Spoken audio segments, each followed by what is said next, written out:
The 1991 Bangladesh cyclone.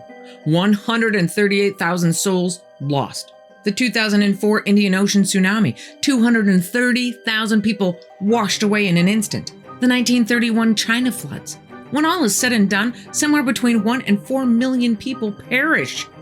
Wouldn't it be nice if we had some warning? Maybe we do. Welcome to the In-Between.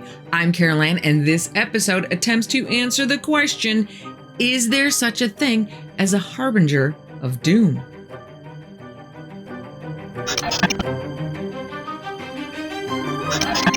Signs and warnings of impending tragedy are certainly not a new idea.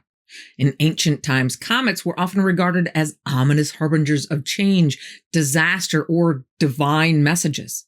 Civilizations such as the Greeks, Romans, and Chinese believed that the sudden appearance of a comet signified impending doom, such as war, famine, or the death of a ruler. Even the 4,000-year-old Babylonian epic of Gilgamesh talks about fire, brimstone, and flood all being attributed to a comet.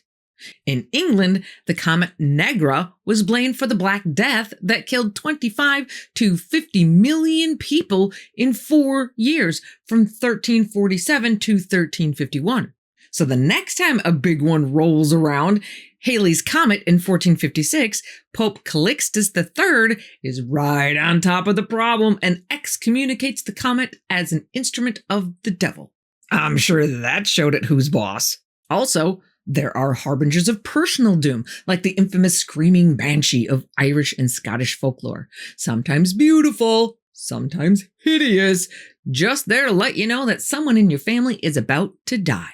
Fascinating to me is that apparently banshees only visit people from 5 particular families: the O'Neills, the O'Briens, the O'Gradys, the O'Connors, and the Kavanaghs. Of course, in the centuries that have followed, those families have gotten a tad bit bigger. But since those 5 families have grown to now include millions of people, obviously not everyone in those families is blessed with a visit from the banshee. Now, it seems as if the honor, and I do use that term loosely, is handed down within certain families generation to generation. One particular case from New York comes from a woman of Irish descent who says that her whole life she has heard that the women on her side of the family have had experiences with banshees. She hasn't yet, but her mother, grandmother, and great-grandmother all have. Her mother's experience happens when she's home alone, when this terrible wailing sound, like a horrible wolf howling, starts echoing through the entire house. Doesn't matter where in the house she goes, the sound just follows her. And she searches the whole house trying to find the source, but can't.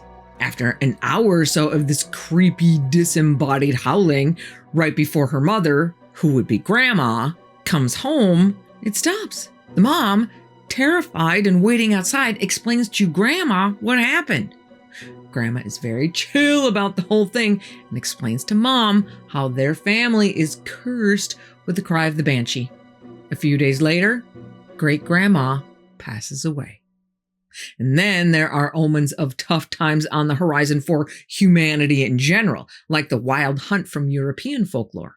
The Wild Hunt is a ghostly procession of riders and hounds that legend says is warning of societal or cosmic upheaval like a coming war. Now, there is no way I can cover every different harbinger from every different culture. So for the rest of this episode, we are going to focus on those here to warn us of broader impending disasters. There are plenty of creatures that many cultures see as warning of bad things to come. Owls, crows, and anything that swarms. Just ask the Egyptians about that one. A particularly interesting one is the oarfish. Having a face only a mother could love might just be why this creature hangs out in the deep waters, rarely seen by anyone on the surface. So when they are seen, it's quite an event. And considering that they grow to lengths ranging from 10 to 50 feet, I'd say there's a pretty good chance that they were the source for many sightings of sea serpents in sailing days of old. And those sea serpents were also considered harbingers of doom.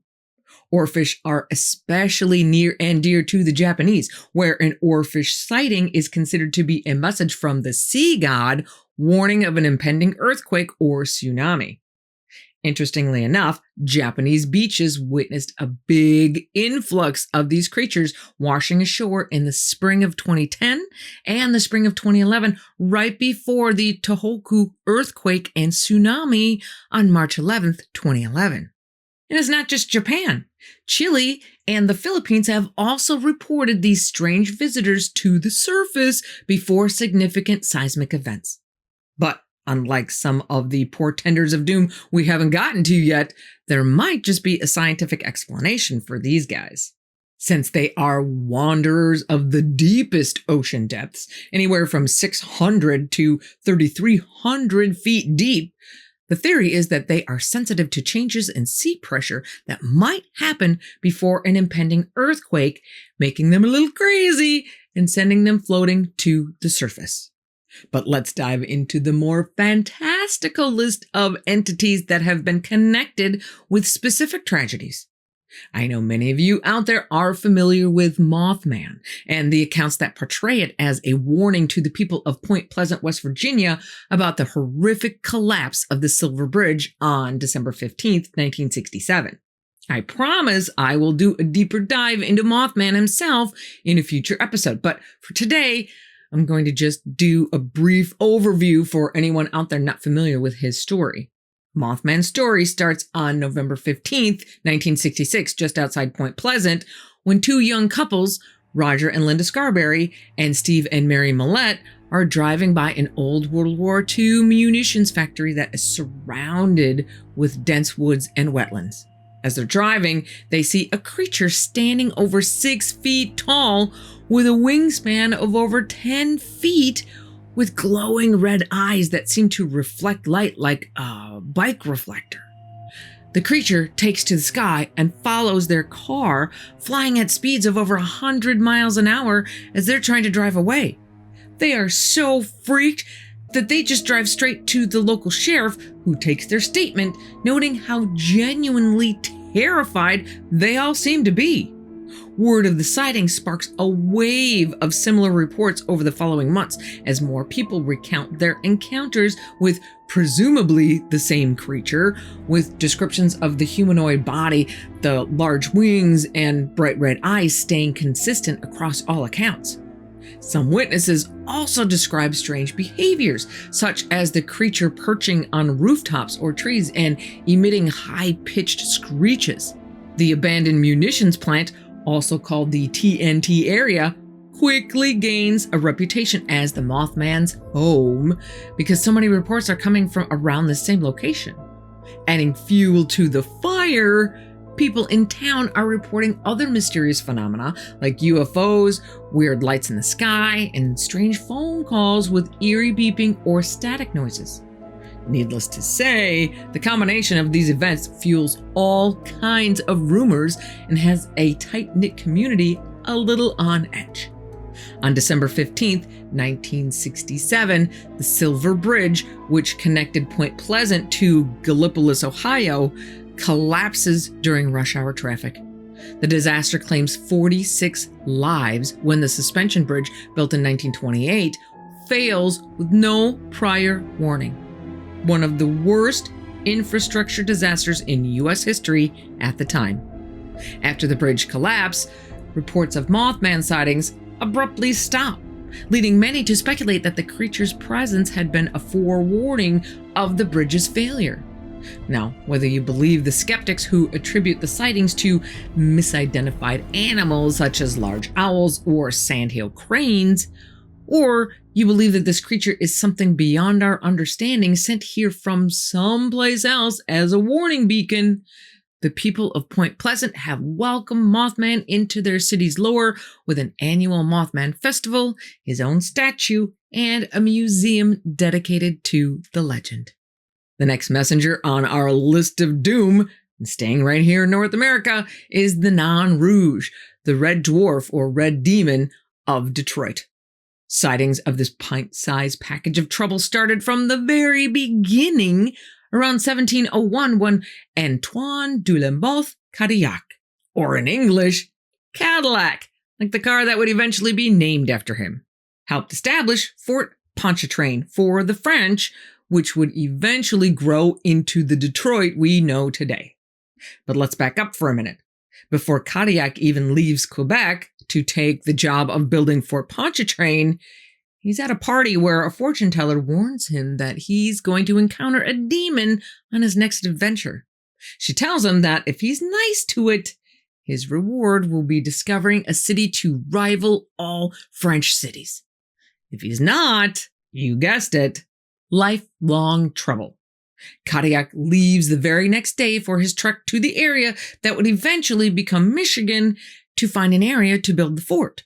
He finds the perfect spot right on the Detroit River where French and British and Native American fur traders can all sell their pelts to merchants at the settlement.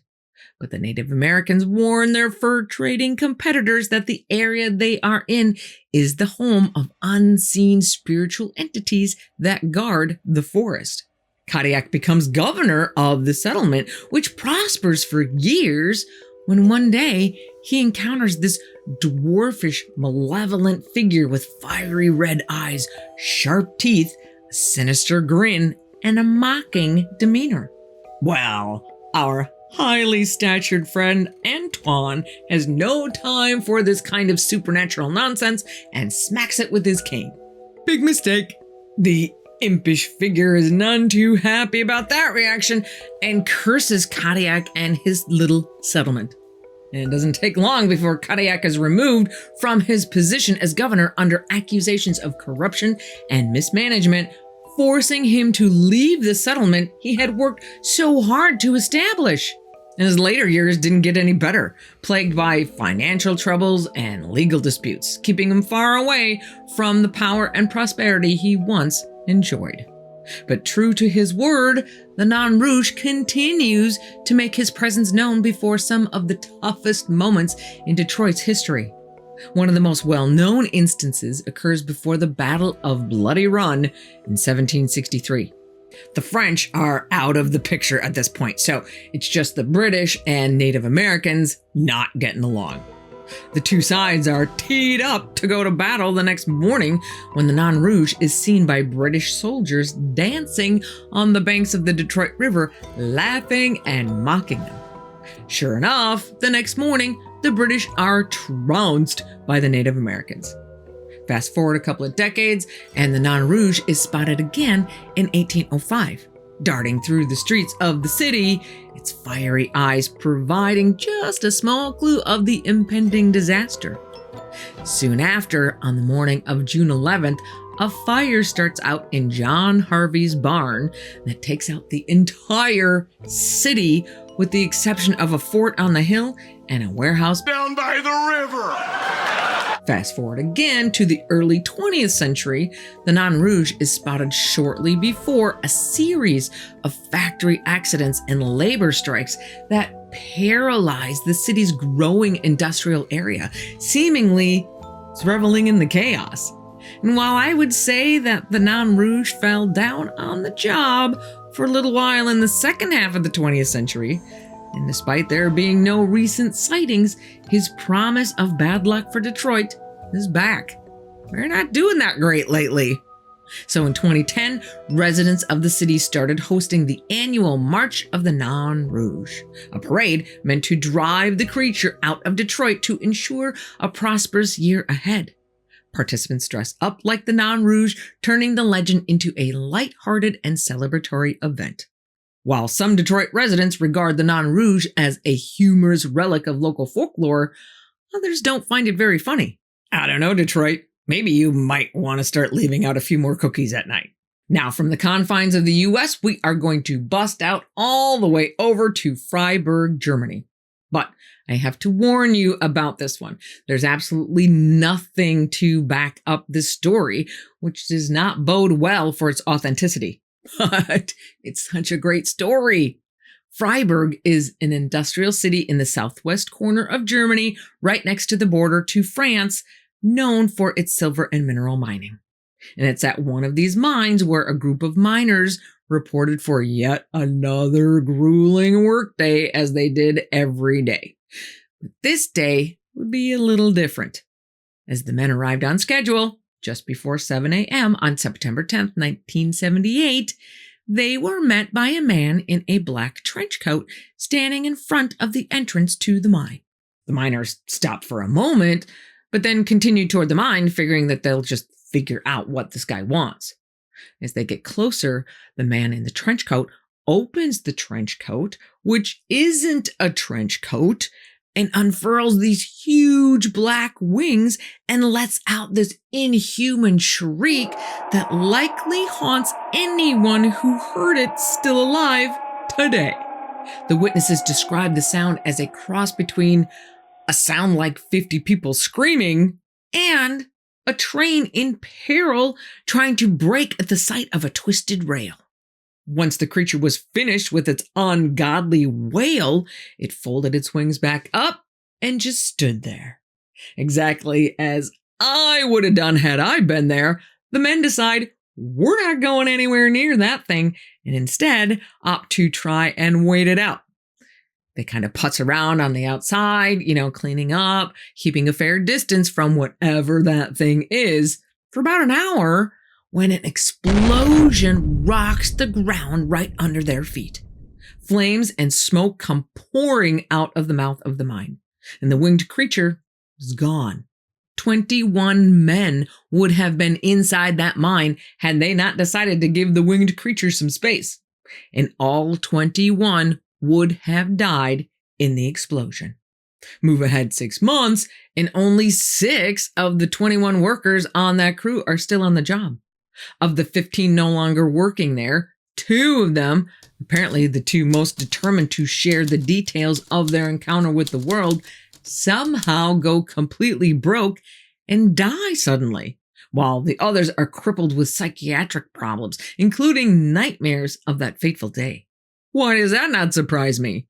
And I hear you barking, big dog.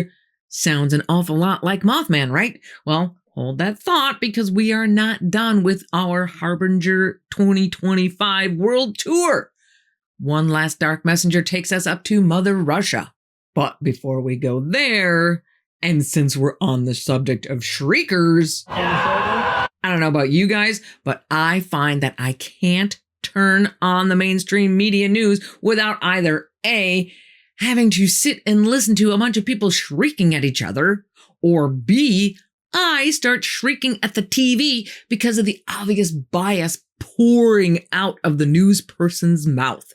I don't want anyone to tell me what to think. I just want someone to tell me what happened. No bias. Be balanced. Well, Ground News makes the search for balance a cakewalk. With their tools, you can see who's telling the stories that you think are important and who's not. You get to see how each side of the political aisle is framing the same story. And you can see them both side by side, which can help you understand both sides. In fact, they have this awesome feature called the blind spot. Depending on what type of news you usually consume, Ground News helps you bust through the bubble by sending you alerts about stories you may not have even heard about because one side or the other is refusing to even talk about it. You can actually see who's not covering a story that should be front and center. It's a powerful tool to spot bias, to see who might be trying to manipulate the narrative and who's giving it to you straight. We can't make good decisions if we don't have all the information. This is crucial for us, and we know it's crucial for you too. We want the truth, pretty or not. I think we can handle it. That's why we're so pumped to partner with Ground. We've been using Ground News for over a year now, and we want you to have this tool in your arsenal too. Just scan this QR code right here or click our link in the description to get started. Right now, they're even offering 40% off their Vantage plan. Dive in with Ground News and join us in this journey of critical thinking, skepticism, and the relentless pursuit of truth. Let's not just consume news, let's analyze it, question it, and demand the full picture. Speaking of never getting the full picture, let's head back to Russia and our next harbinger. Just outside the city of Pripyat in the Ukraine, right on the border to Belarus, stands the Chernobyl nuclear power plant. These are independent countries now, but in 1986, this area was squarely within the control of the Soviet Union. This Russian nightmare starts early in 1986 with employees of the power plant, many of them control room workers, starting to whisper to each other and eventually to their managers about sightings of a huge black winged creature hanging around the plant. Initial descriptions are of a big, black, headless creature with a huge wingspan and red glowing eyes. The managers pretty much just blow off all the reports until one night when a woman bursts into the security office completely hysterical. She tells the security guards that she was done for the night and was walking to her car when she heard a rustling noise in the branches of a nearby tree. She looks over to the trees to see what might be making the noise when a pair of glowing red eyes pop open in the darkness. And whatever this thing is hisses at her before unfurling large black wings and flying away. That encounter kind of opens the floodgates. And pretty soon, more people come forward with their stories. Stories from dark, flying, shrieking creatures circling the skies above the reactor to a worker almost crashing his car when he swerves to avoid a huge creature that had come swooping out of the darkness and into the pool of light from his headlights. And as if just seeing this thing isn't bad enough, those who do see it also report suffering from terrifying nightmares of a black beast with red eyes and just overall feeling kind of sick. And creepy middle-of-the-night phone calls, some of them from the KGB. Between the lack of sleep, feeling ill, and overall fear, employees start showing up late or calling in sick. Which of course brings a whole new round of threatening phone calls, this time from their bosses. And it's not just the employees. Some of the people of Pripyat are seeing it too, and having the same horrifying nightmares. So the managers know they have some kind of issue, but there's really nothing that they can do about it. It's not like they can just take these fantastical encounters and run them up the managerial chain for a solution. First of all, just what would that solution be? And secondly, remember, this is Cold War time Russia. If you as a manager didn't report that everything under your command is hunky-dory, you might just end up crushing rocks in Siberia. But all of that drama became a moot point on April 26, 1986, when the number 4 reactor, under the watchful eye of one Anatoly Dyatlov, now where have I heard that name before, exploded, creating the worst nuclear accident in history. And unlike the Moth Man at Point Pleasant, the Blackbird of Chernobyl sightings don't stop right away. The cleanup crews continue to see the flying creature. The very next day, a helicopter crew is flying toward the reactor, getting ready to dump its load of radioactive absorbing materials onto the still burning reactor, when the crew in the back is a little surprised at some sudden evasive maneuvers taken by the pilots. They go up to the front of the cockpit, ready to crack some skulls. The next time I have to come in here, I'm cracking skulls. When they see the dazed look on the pilots' faces. Following their gaze, they look out through the windshield and see a jet black monster with sharp talons, sharp teeth, and glowing red eyes, shrieking and swooping in and out of the still rising columns of radioactive smoke. And the helicopter crew are not the only ones to see this thing.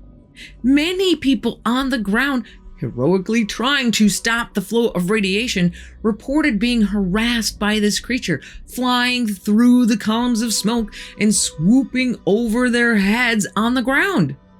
The city of Pripyat is evacuated 2 days after the explosion, and the number of workers in the area dwindles as the reactor is contained. As the number of people in the area goes down, so does the number of reports of the black, red-eyed flying nightmare.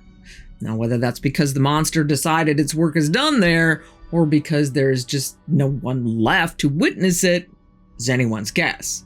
Unfortunately, but predictably, it doesn't take long before everyone who had witnessed what has become known as the Blackbird of Chernobyl dies, mostly from the excessive radiation that they were exposed to in trying to get the reactor under control and or save the people in Pripyat, giving rise to the idea that those who did see it were marked for death.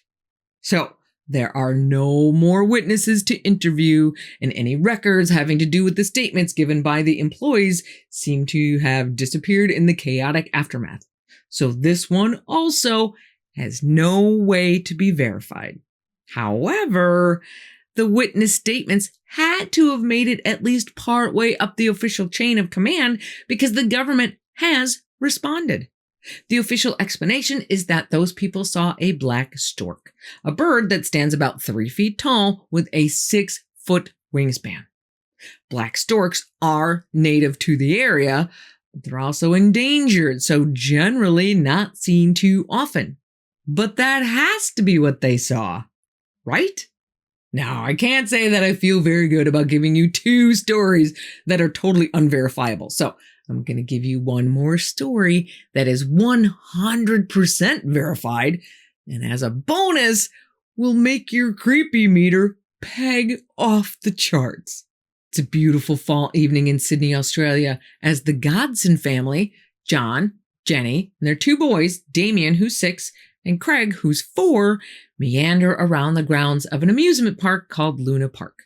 As they're laughing and enjoying the sights, they are approached out of nowhere by a rather strange figure dressed in a leopard print loincloth and wearing a weird mask headdress thing that kind of looks like a white bull with the eyes cut out and long black hair. On the whole, looking very shamanistic or even demonic. I'm not sure who the instigator is, but a picture is snapped of this odd individual with his arm around Damien. But seems harmless enough.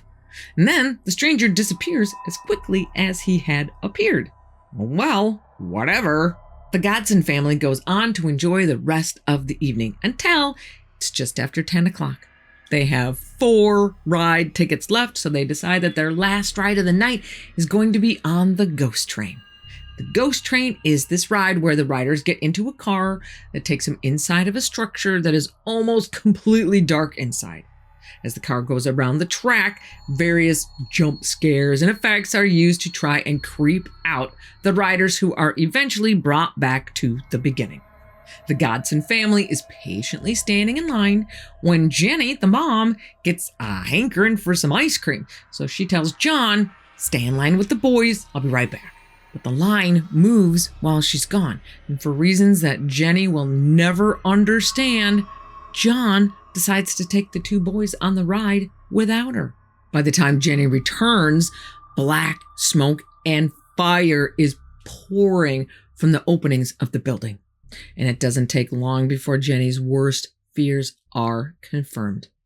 John, Damien, and Craig are all dead. It takes a while before Jenny develops the film in her camera from that horrifying day.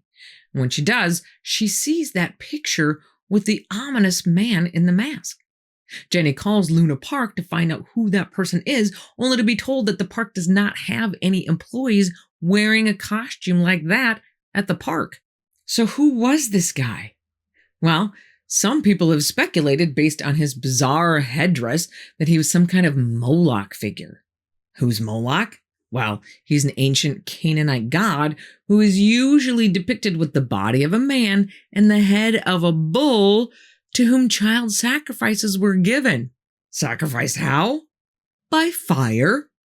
But this episode is about harbingers of doom. So maybe this guy was sent from the same place all the other harbingers are sent from, to be some kind of pattern interrupt in the Godson's day. But just like the other harbingers, why do they have to be so cryptic? Seems to me that they would save a lot more people if they would just say something. So some of you may have noticed that the Blackbird of Chernobyl sounds an awful lot like Mothman. But I also found out that there are way more Mothmen like Harbingers than just those two. So as soon as I get a chance to read John Keel's book on Mothman, can't do a Mothman episode without reading that book, I will get a full-on Mothman deep dive in the works. In the meantime, if you want to keep barreling down your current highway of high strangeness, click on this video right here. Just do it. You know you're gonna love it. Be careful out there, and I will see you here again on the In-Between. That's a wrap.